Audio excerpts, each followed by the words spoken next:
I was in the military for a long time. I enlisted in '99 as an infantry soldier, and then I very fortunately got my commission, became an officer, an infantry officer, and then deployed to Iraq in 2004. So I was in the military in the infantry for about 11 years. They call me the General as a just kind of like a nickname. You know, we all grew up with our apodos when we were little kids, and since we called it an army, they just kind of started calling me a General, and so that's kind of how it came about.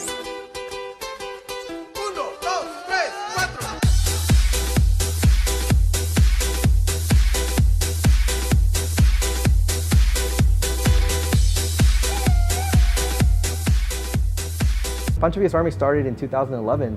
I went to a bar to go watch the soccer game. I was in a town where I didn't know anybody. It just happened to be the bar where the American Outlaws were going. But I knew that was a soccer bar, so I went there. And Mexico's losing 1-0, so Mexico's losing 1-0. I'm the only guy with my Mexico jersey. Mexico's losing 2-0, okay, Mexico's losing 2-0, and the chants, the chant starts up, 2-0, everybody starts yelling 2-0. They all start yelling at me. And then that's the classic game, if you guys remember, the 2011 Gold Cup game, where the team just stormed back, down 2-0, stormed back. Giovanni had that beautiful goal on Tim Howard. And I look around, and everybody's sad, and I'm happy, and there's nobody to celebrate with.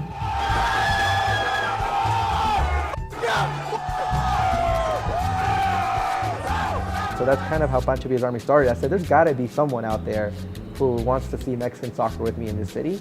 And next thing you know, this city became this country, and it just kind of blew up from there. Yo me enteré de Pancho Villa's Army de unos amigos que lo encontraron, más bien estaban buscando por internet y vieron que empezó Sergio, el general, una banda que pues Pancho Villa's Army, y pues de ahí empezó. It really started with 2 or 3 guys, a Facebook page, a Twitter account, and I said, hey, anybody out there in this world loves Mexican soccer like I do? And a couple of guys said, hey, I like Mexican soccer, and some other guys said, I like Mexican soccer. And I said, hey, why don't we all meet up for a game? And from there, we all kind of became friends, and we started traveling where the Mexico team traveled, and everywhere we went, we told people, hey, we're going to be at this place, or we're going to be at this place, come hang out with us, you want to hang out. And 1 became 2, 2 became 4, 4 became 8, and now one has become something like 1,500 members or so, and I guess like 60,000 people across all social media streams that just love what we're doing and follow us and hang out with us and party with us.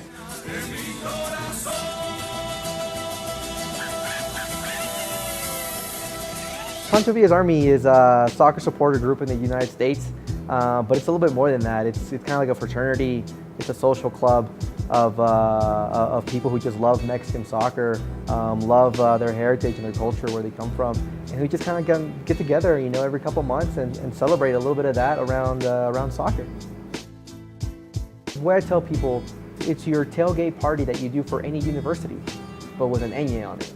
So we don't have hot dogs, we don't have burgers, we don't have some of that stuff, but we have carnitas and taquitos and elotes and so it's exactly what you do when you go support your college football team, when you go see UT, when you go see University of Miami, Florida, whatever. We do exactly that. We just put a little bit of Hispanic flavor on it.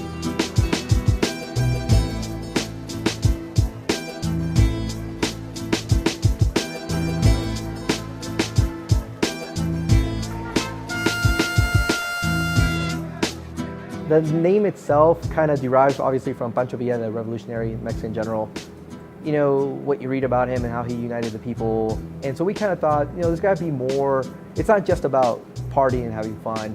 When we thought about this group, we thought, we can do more than that. And so we feel we can bring some of that social aspect of what he tried to encourage during the revolution and after the revolution. We can bring some of that social awareness within our group itself, so that we're not just a party club. We've never been to Mexico City for a game. For a lot of people, we've never even been to Mexico City. This is only my second time in Mexico City. This is really the first time the group is coming together as a group. So right now we're loving Mexico City. We're going to Xochimilco, we're going to La Basilica, we're going everywhere, and just enjoying what it means to really be Mexican and dive into the food, dive into the to the music and dive into the sights and sounds of Mexico City. It's like a pilgrimage. It's like you're doing your pilgrimage that you do, you know, once in a lifetime.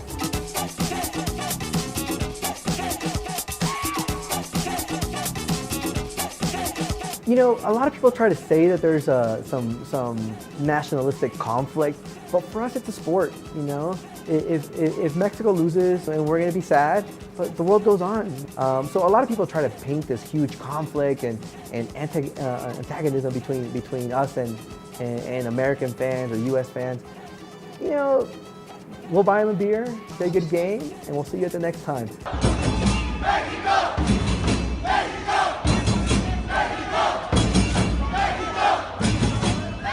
Pero si yo tengo la sangre mexicana, ¿por qué no?